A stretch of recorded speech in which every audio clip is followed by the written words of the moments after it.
안녕하세요. 축구하나 최영진입니다. 자, 토트넘이 챔피언스리그 진출권을 따내지 못했다면 손흥민의 미래가 달라졌을 수 있다는 주장이 나와서 관심을 모았습니다. 야, 영국 데일리 메일 3위 목벨 기자, 굉장히 공신력 있는 기자로 알려져 있는데요. 이 목벨 기자는 칼럼을 통해서 안토니오 콘테 감독이 토트넘을 구조하지 않았다면 손흥민이 이번 여름에 어떻게 움직였을지 궁금하다. 자, 겸손함을 지닌 월드클래스 손흥민이 계속 토트넘에 남아있는 것을 당연하게 여겨선 안 된다고 경고했습니다. 자, 한마디로 말씀드려서 토트넘이 이번에 챔스 티켓을 따지 못했다면 손흥민이 남아있지 않을 수도 있다. 이런 의미인 겁니다.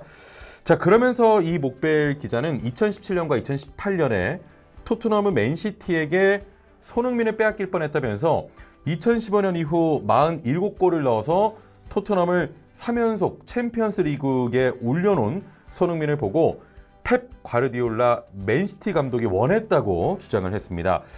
자, 이어서 목벨은 당시 상황에 대해서 종종 그렇듯 이 레비 회장이 셔터를 닫아버렸다. 이렇게 또 말을 했는데요.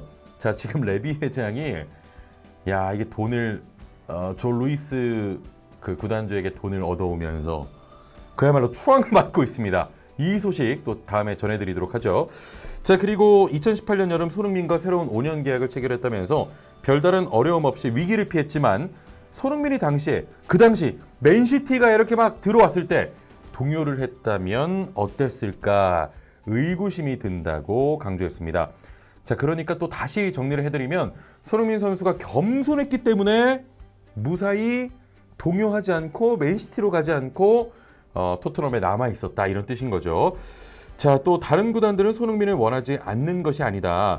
손흥민은 유럽 대부분 구단에 들어갈 수 있다면서 몇 년 동안 손흥민에 대한 관심이 있었지만 이 레비 회장의 셔터를 내려버리면서 타 구단들이 제대로 된 관심을 용기 있게 보여주지 못했다라고 밝혔습니다.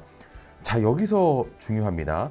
손흥민이 토트넘에 잔류한 것이 이 레비 회장의 어떤 영향이라든지 영업력 이런 것도 있겠지만 손흥민 선수의 겸손함이 한 몫을 했다 이렇게 전했는데요.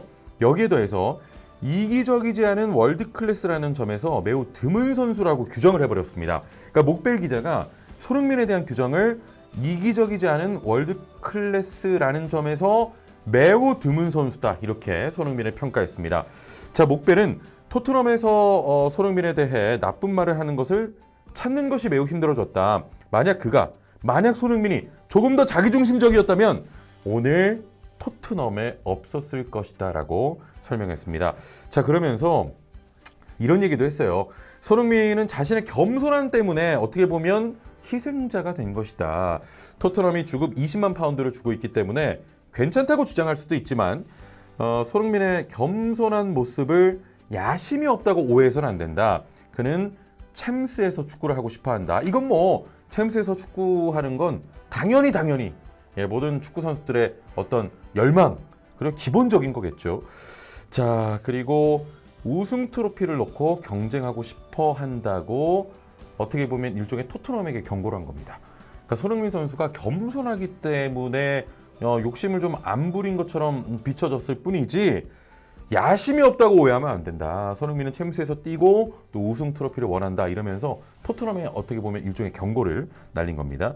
자, 특히 그는 손흥민이 콘테 감독 하에서 뛰는 것을 즐기고 있다. 손흥민은 토트넘이 콘테 감독 때문에 올바른 방향으로 가고 있다고 믿고 있다면서 만약 토트넘이 이번에 챔스 티켓을 따내지 못했다면 손흥민의 모습을 볼 수 없었을 것이다.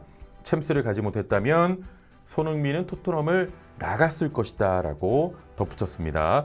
자, 마지막으로 목벨은 손흥민의 계약 기간이 3년 남았고 경기장에서 가치는 물론 아시아 시장에서 상업적 가치도 높다. 나이 때문에 손흥민에 대한 이적료가 줄고 있다. 그렇지만 외부 수입으로 충분히 보상되고 있다. 그 수치를 알고 있는 레비 회장도 그것을 잘 알고 있다면서도 여기서가 가장 포인트 같아요, 저는.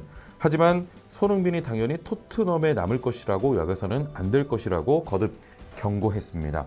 자, 목벨 기자가 이렇게 또 토트넘을 향해서 경고, 어떻게 보면 일침을 날린 건데, 자, 지금 토트넘의 소식을 보면 야, 콘테 감독이 일단 챔스 4위로 챔스 티켓을 일단 따내게 됐죠. 콘테가 만들었고 콘테가 또 강력하게 요구를 했습니다. 레비, 나 이번에 선수 사줘. 안 그러면 나 떠날 수도 있어. 뭐 이런 압박들. 레비 회장이 어떻게 했는지 모르겠지만 조루이스 구단주에게 엄청난 금액의 이적료, 쓸 수 있는 돈을 받아냈습니다.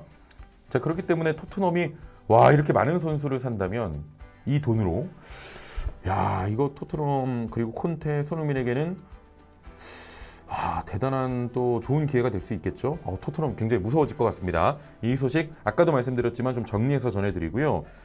자, 그리고 정리를 하자면 목베일 기자가 좀 제대로 본 것 같아요. 손흥민이 당연히 토트넘에 남아있을 거라고 생각하지 마라. 그리고 2017년과 2018년에 맨시티가 토트넘의 손흥민을 좀 노렸다. 이렇게 전했는데요. 사실 솔직히 그런 마음도 있습니다. 펩 가르디올라 체제하에서 뛰고 있는 손흥민. 그리고 막 리그 우승하고 그리고 또 챔스에서 우승 경쟁하고 이런 모습을 아마 저뿐만이 아니고 국내 팬들이 봐왔다면 어땠을까? 펩의 지휘하에 물론 지금 콘테라는 훌륭한 감독이 있습니다만 막 리그 우승하고 끝까지 막 마지막 라운드에서 우승 경쟁하고 리버풀 꺾고 우승컵 들어올리고 참, 네, 그런 모습 봤으면은 또 굉장히 엄청난 감동, 엄청난 퍼포먼스를 또 손흥민 선수가 보여줬을 거라고 생각을 합니다. 자, 일단 손흥민 선수가 이런 어떤 보도의 주인공이 된다는 거 굉장히 기쁘고 감동적이고요. 손흥민 선수 참 대단합니다. 자, 지금까지 축구하나 최영진이었습니다. 안녕!